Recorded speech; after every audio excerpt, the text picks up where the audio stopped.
একটা বদ চরিত্র আছে, সেটা হচ্ছে ওনার জবান থেকে প্রতিবেশীরা নিরাপদ না। এই হাদিসটার নাম মিশকাত শরীফ 424 নম্বর পৃষ্ঠার মধ্যে এসেছে।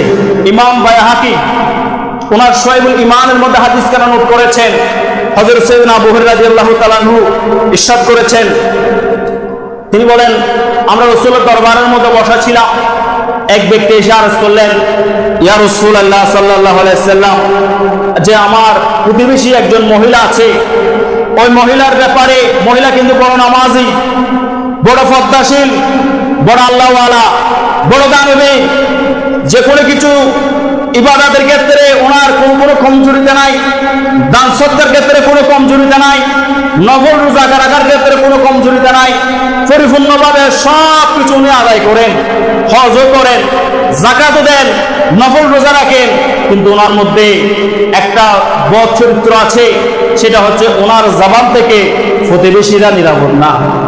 আমার রাসূল বললেন, তিনি হচ্ছেন জাহান্নামী। এত ভালো গুণ থাকার পরও প্রতিবেশীর সঙ্গে সুসম্পর্ক নাই। প্রতিবেশীকে কথা বললে দেখেন আমাদের আশপাশ অনেক এরকম মহিলা আছে, পর্দার কোনো কি নাই, কম নাই, নামাজ রোজা হজ যাকাত সবকিছু পরিপূর্ণ আছে, কিন্তু প্রতিবেশীর সঙ্গে ঝগড়া লাগলে, যুদ্ধ লাগলে প্রতিবেশীকে উচ্চ তাচ্ছিল্য করে ফেলে, প্রতিবেশীর সঙ্গে বিরূপ ধারণা পোষণ করে, প্রতিবেশীর ক্ষতি হয় এমন আচরণ করে, প্রতিবেশীকে কথা দ্বারা কষ্ট দেয়, জবান দ্বারা কষ্ট দেয়। আমার রাসূল এই ধরনের মহিলাকে জাহান্নামী হিসাবে আখ্যায়িত করেছেন।